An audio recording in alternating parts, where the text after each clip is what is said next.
My name is Marit Strømøy. I'm from Norway and I'm a raceboat driver.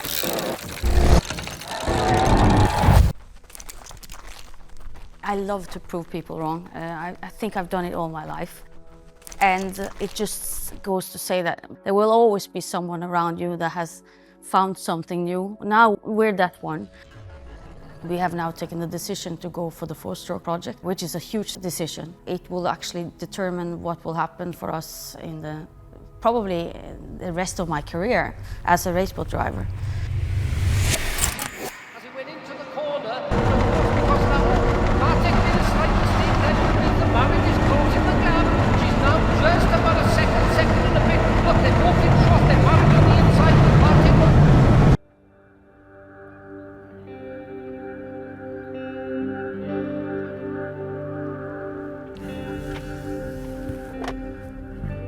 I mean, this is the town I grew up. It's very close to the sea, so we've been doing a lot of water activities, and that's what I love most about this place. Being close to the fjord, swimming, fishing, driving boats, obviously.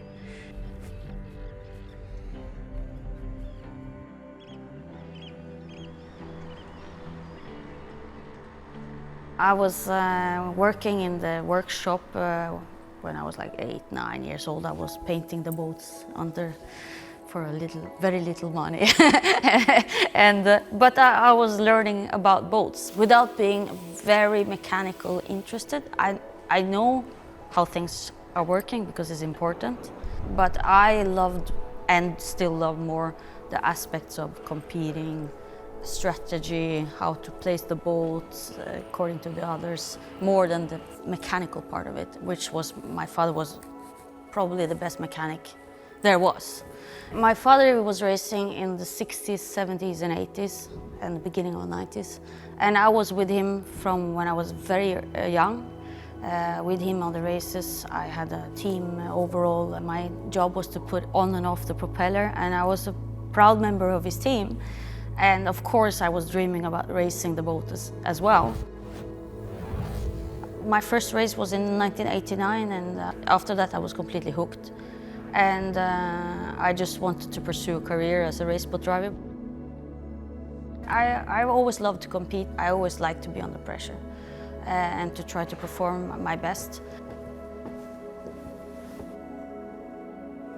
Then little by little things, the engines got bigger, the boats got bigger, ambitions got stronger.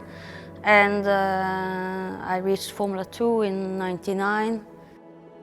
A couple of years later, I was invited to race in the Middle East for a few races in Formula 2. I had a very good season there, and I kind of opened my eyes a bit to the world. And I started to dream about doing this more professionally. So the step going into Formula 2 was huge. Obviously, the step going into Formula 1 was like a dream come true. That was in 2007. After a couple of races, I wanted to aim for top 10 and top 5, and obviously I was chasing my first podium for many years. I mean, this race was my international breakthrough in Formula 1, and with the pole and then leading the race. It was a great weekend. Unfortunately, we crashed out, but that happens in this sport. They touch, they go airborne, they touch canopies, and over they go.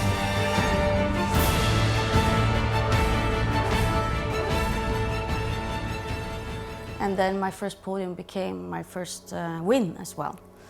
That was in 2015, and that was a game changer for me. Suddenly I had proven to everyone and to myself that I was able to win a race in Formula 1. And this really changed everything for me. And now we're chasing the World Championship title.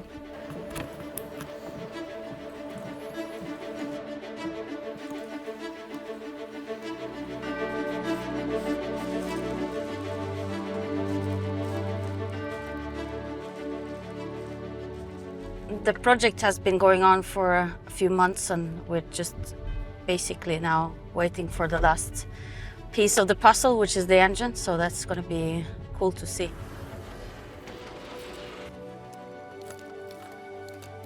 We changed the engine, all the equipment. We changed how we think. And in the beginning, we were, as everyone else, very scared of this change, because change is scary. But maybe this can take us to the next level. And if we just copy what everyone else is doing or what we've always done, we will never get any further. So in order to take the step forward, change is inevitable. You have to do it. You can't be stuck in every day and expect that something fantastic will happen. Will never.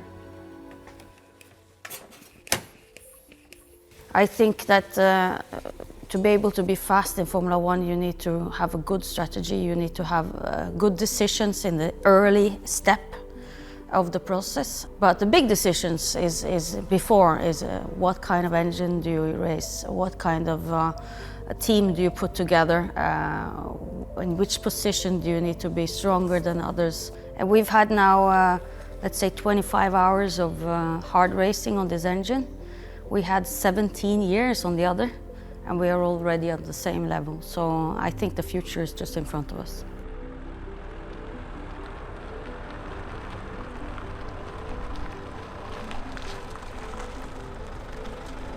Powerboat racing is complicated in a way that you have the vehicle, the boat itself, you have the team, you have the driver, you have a lot of different aspects. You have wind, waves, water, which is constantly changing.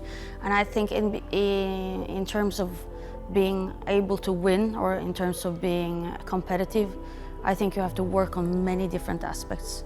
I've been working a lot on physical fitness, on psychological, mental training.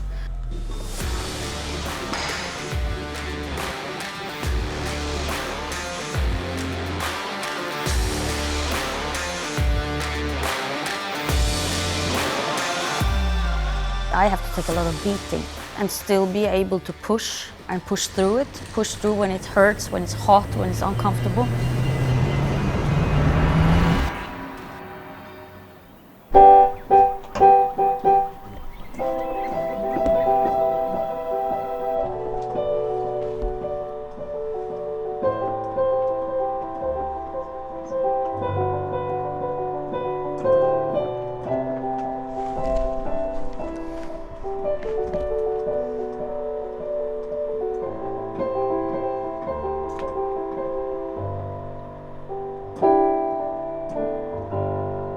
Some people live for the fortune. Some people live just for the fame. What keeps me really keen on doing this is the moments I have where everything is perfect in the boat or on stage. Where you have the sound is perfect, you have a nice audience, the band is playing perfect, everything is good. And these times are perfect. And then you have to carry speakers and drive all the way around Norway to perform. You kind of forget that when you have these moments on stage. And it's the same in the boat. I work hundreds of hours to get this going. And maybe I'm 10, 20 hours in the boat during a year on full speed. But it's worth it. Just one perfect lap is worth it.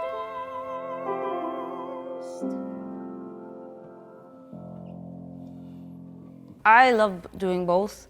It's two different worlds. One is about racing, is very masculine. Everything is very into one thing. The other one is the same, but in another category. Choreography, costumes, makeup, nails, everything was very feminine, but it kind of requires the same. It requires that when you're either in the boat or on stage, you're in that moment. And you have to focus. You have to think that, okay, I've prepared enough. Now I just have to do it. Go and do it. Don't think, just do it. And it's quite similar.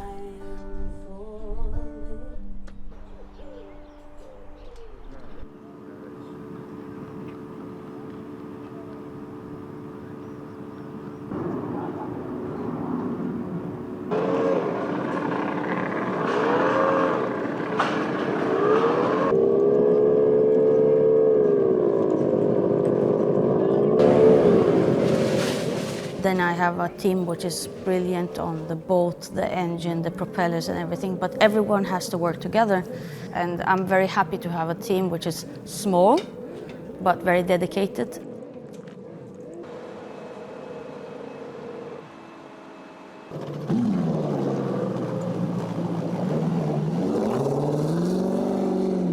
We've done some free practice today, tested different propellers, different setup and everything. It's going, we took one giant step forward and went a step backwards, but we're all set.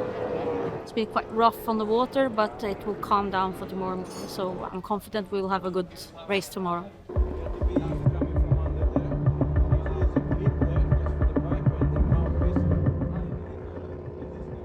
I was constantly waiting for it to stop or something to happen, right? Or for my mechanic to say, now you have to come in because we don't want to stress the engine with too many laps. Now I can go testing for a whole hour in the free practice without anyone saying, come in, come in, come in, because it lasts longer. I haven't stopped in a race. I've finished all the races. I finished all the sprint races and qualifying sessions and everything, which is a huge step, because you can be as fast as you want, but if you can't finish the race, you can't win. It's historic, it's special, it's Marit Strømøy becomes the first woman in the history of motorized sport in the international scene to pick up a victory. My main goal is to be the world champion in Formula One. I won a race, I've been on the podium many times, but I'm still pushing for that title. My best result is a third in the championship overall, and now we're really going for the title.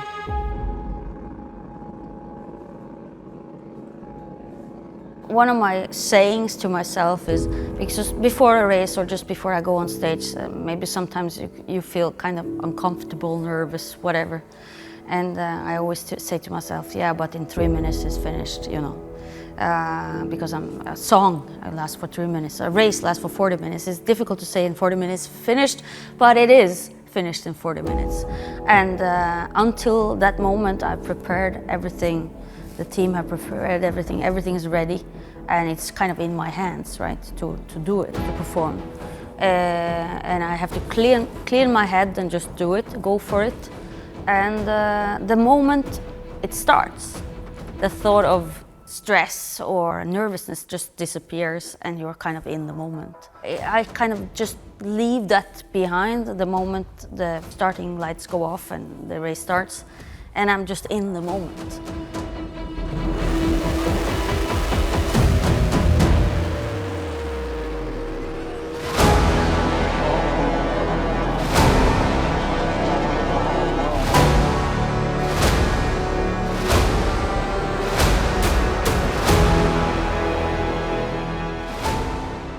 I'm different from anyone else I know.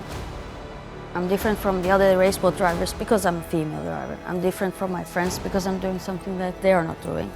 I'm different from my singing colleagues because they are not racers. So I feel always a bit different. But for me, it's really simple. I'm just doing what I love.